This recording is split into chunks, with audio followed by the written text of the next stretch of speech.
Yo, what's up mga Lodi? This is Daddy Borns Motovlog ng Daddy Borns Lights and Sounds. So for today's videos ay nagpadala sa atin si X-Vibe ng X-Vibe U35 microphone wireless system for dynamic microphone. So ito ang bagong product ng X-Vibe.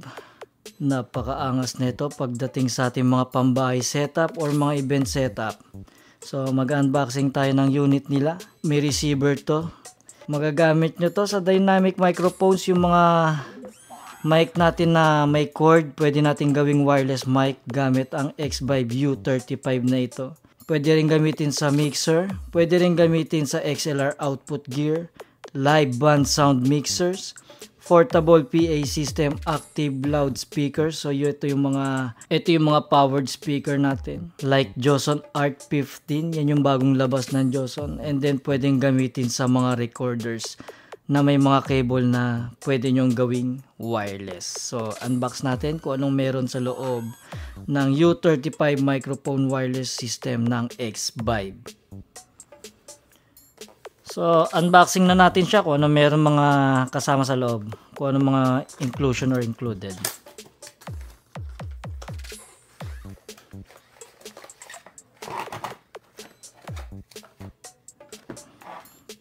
Okay. Una sa lahat, yung manual. Yung mga manual na hindi naman natin binabasa. So, nandito lahat ng katanungan na gusto nyong malaman kung paano siya gamitin. Hindi ko na to isa-isahin dahil masyadong malaki to. Okay? So, next natin is USB cord Type-C. So, yung Type-C niya is dalawahan. Gawa ng dalawa yung unit natin. Isang receiver and isang para sa ating mga mic or mixer or powered speaker. Okay, so dalawa yung USB niya kaya pwede nyo siyang i-charge ng sabay. Next natin, warranty card, hindi yan mawawala sa X-Vibe.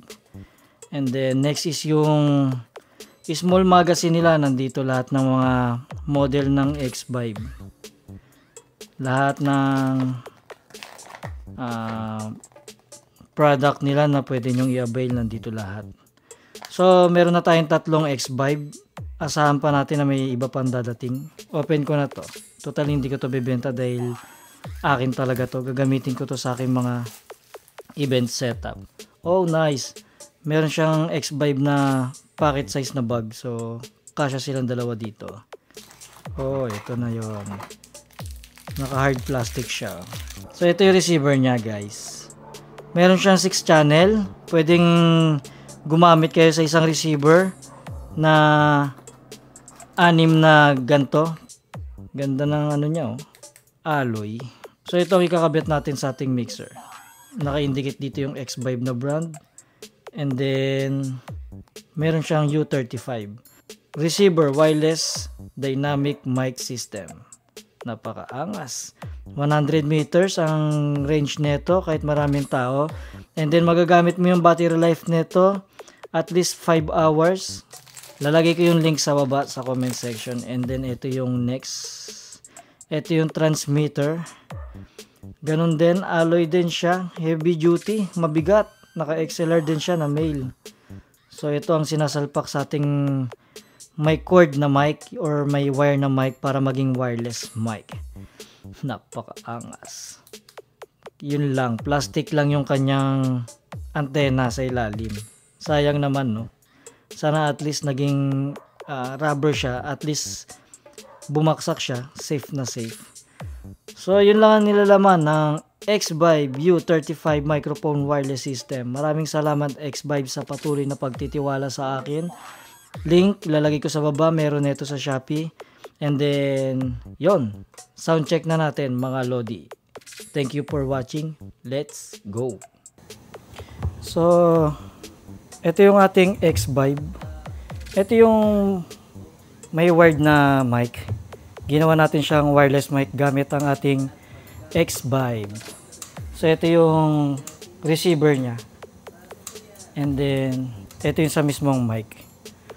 Sensya na kayo, luma na tong Kevlar ko ha. Dahil ito yung ginagamit ko sa mga wired na mic dahil napaka-quality ng vocal nito. So, nako-connect siya dito sa channel 40 natin.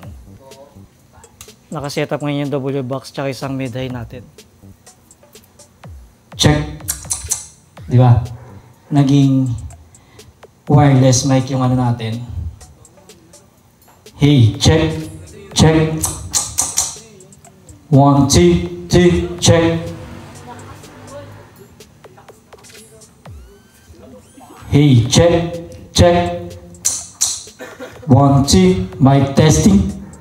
Check. Hey, check, check. Napakaangas. Baka X-Vibe yan. So, pangatlong unit na ng X-Vibe ang dumating sa akin.